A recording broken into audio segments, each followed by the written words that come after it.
The day that my dog and I left this world started like any other. Up at 6 a.m. for a jog to and around Tanglewood Park. Mary, my sweet Brittany Spaniel, bounced around excitedly when I grabbed her harness and leash.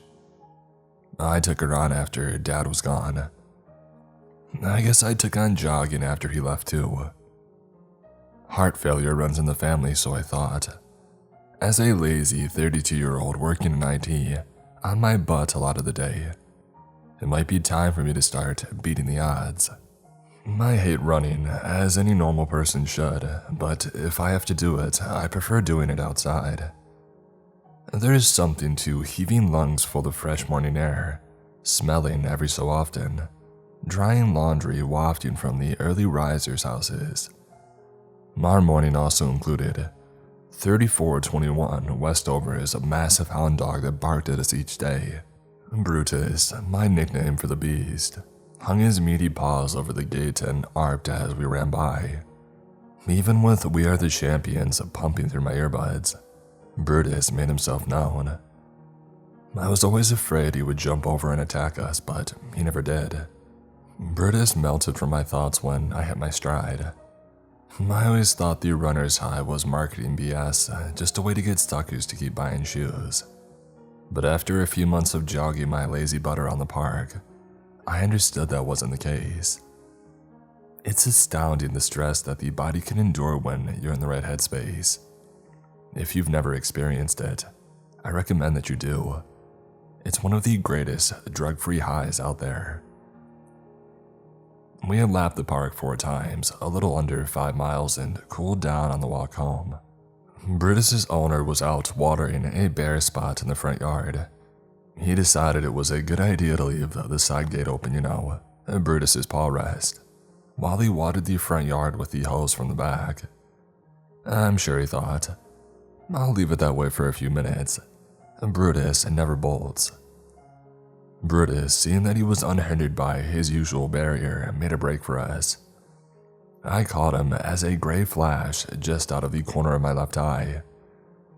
I jerked Mary to the far side of the street. Mr. 3421 Westover yelled, "Heel!"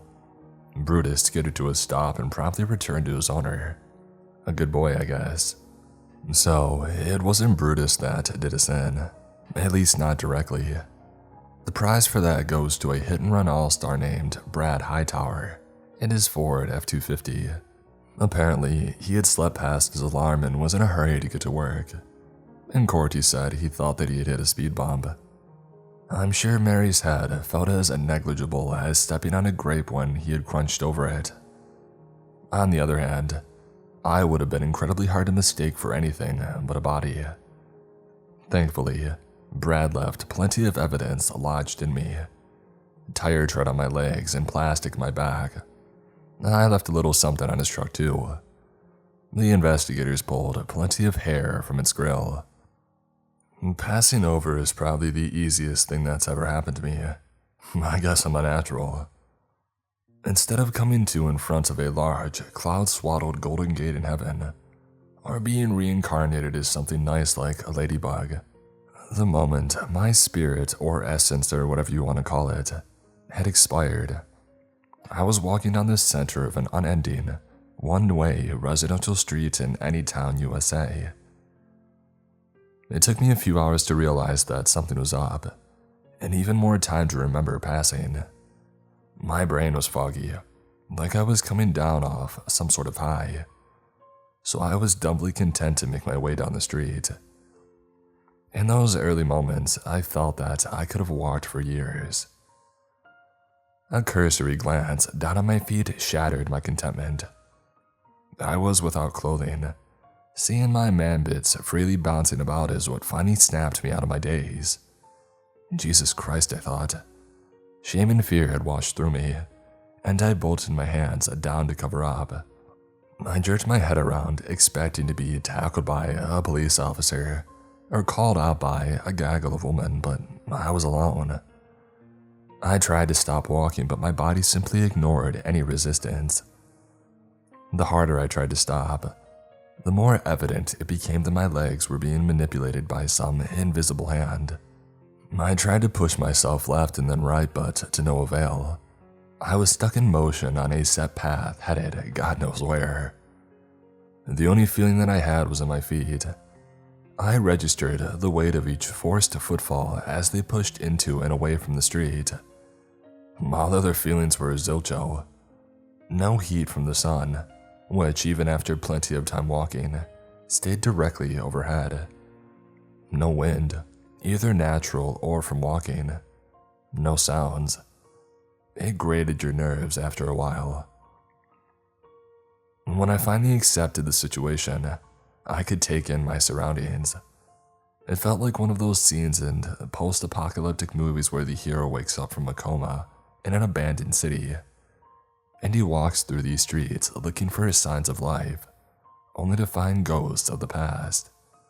Lonely cars and empty houses and various levels of disrepair, along with the uncanny feeling of something lurking just out of view. I never found survivors or zombies or vampires. It was always just me walking alone. At least that's what I thought until I caught sight of human-like shadows surrounding me, reflected in the large picture window of a white ranch-style house to my right. I twitched my head to the left, expecting to see a crowd of wisps. But there was nothing but a red brick house with a black Honda Accord and a white F-150 work truck parked in front of it. Seeing the Ford logo dislodged the memory of my accident. Holy crap, I'm really gone, huh? My words were heavy and muffled, detached from reality. They seemed to trail behind me as I moved onward. If I'm really gone, then were those shadows I saw other people like me? Sad sacks like myself, headed down this long road to nowhere? Or do we get somewhere? I began searching for a reflective surface that offered a clearer, closer look at my cohort. Reflected off a black Suburban, I could see the walkers were clearly human, but made of black fog or smoke. Even as misty apparitions, those closest to me were identifiable. Men, women, and kids, all different sizes, all in their birthday suits. I could see noses and profile, swinging arms and you-know-what, and wait, was that one screaming? I tried to get a better look, but had just run out of Suburban. The man looked eerily like the subject of Edvard Munch's The Scream. Maw stretched wide in agony, hands clasped over his ears. The wisps of black mist almost looked like brushstrokes. It might be beautiful in the right context. This sure as crap wasn't the right context, though. I looked for the screamer next chance that I got, but I never saw him again. Maybe I had mistaken the scream for a yawn or something. And besides, I don't think pain was supposed to be a thing in the afterlife. If only that were the case. I spent the next hour, kind of a ballpark estimate without clocks or a moving sun, trying to reach out to my fellow walkers. I tried to bang on a Subaru Outback parked halfway onto the sidewalk, but my hands just flowed through it with a resistance that felt a bit like water. My next idea was dumb, but it ended up working at least for a minute. I turned my torso and flowed my arms around like one of those car sales inflatables. Surely that would catch someone's eye. I imagine God or Satan or whoever was watching got a kick out of my imbecilic attempts at communication. Sick freak. I spent about 15 minutes waving my body around each curbside car and large front-facing window. I had just about given up when I saw a woman flailing along with me by a Suburban. Finally, based on her stature and physique, I assumed she was probably a 20 to 30-year-old woman. But of course, wispy humans aren't exactly easy to identify with any certainty. She pumped her arms into the air in excitement, and I did the same. Finally, a connection. The Subaru that we had communicated through ran out before we could do much other than celebrate. I looked down the endless road for our next opportunity to reconnect. There was a Camry about 100 yards away. It was the longest stretch of time so far, like waiting to see what Santa left you on Christmas morning. I scanned the windows for my new friend. She was gone. I lit again, cashing in the last of my hope. Another screamer. I couldn't avoid it this time. They were too far back into the crowd to discern their gender, but they were not in a good way. Tensed in pain, silently screaming, clawing helplessly at their head, their chest, their legs. I was happy to run out of Camry. I had seen too much. With all the excitement, I had been able to ignore the pain at my feet, but staring ahead at the horrific endlessness before me, trying to forget what I had just seen, it became all that I could focus on. Blisters in the afterlife. What a joke. That thought, coupled with what I had just witnessed, hit my funny bone in a way I wasn't expecting.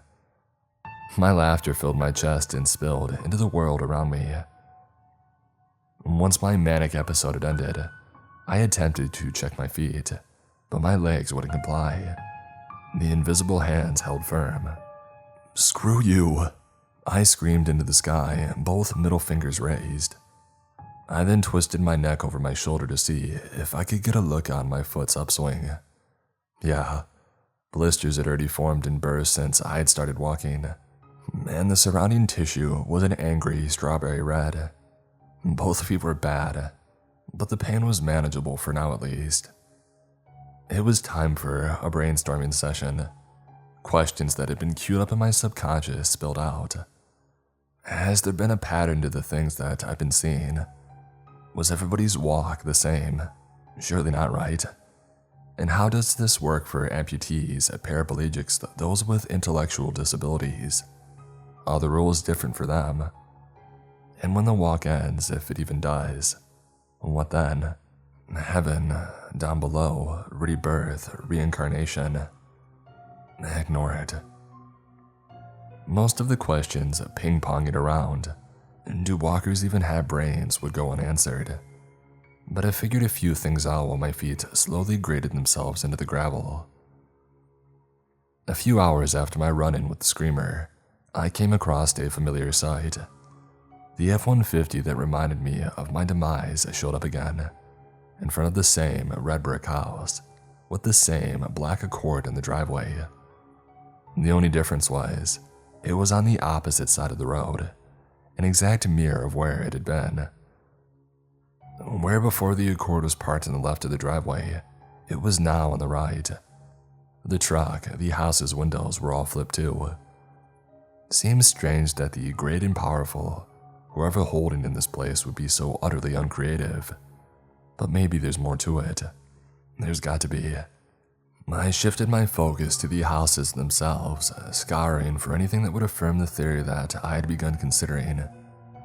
Sure enough, down the road, I found 3421 Westover, Brutus's paw rest, the small bare spot in the grass. It was all there, perfectly recreated. I half expected a Brutus Cerberus hybrid to leap over the house and devour me. Insult to injury, a parting gift from the gods. I would have welcomed it, honestly. My feet were getting harder to ignore. But no Cerberus, just a house and some cars. I mean, so what? A little pain is fine. It's just like a runner's high. Push through it. I was certain of my theory when I saw my childhood friend's house, Grayson. At the bright red front door, the small garden that Grayson and I hid in when we played 007 after watching GoldenEye at the Dollar Theater down the road. His mom's Pontiac Bonneville and his dad's red Chevy pickup, just as I'd remembered it. If I look, I'll lose it. Gotta stay focused. I realized then that I had furnished this place, or my psyche did. All the houses I had lived in, played in, passed on the street, all there. It didn't explain the other walkers that I had come across, or the pain in my feet I could no longer wish away. But it did give me a small amount of comfort, a little hope even, something in my control. But the pain, overriding, all-encompassing, complete. I was beginning to understand why these screamers screamed. I looked back at these soles on my feet.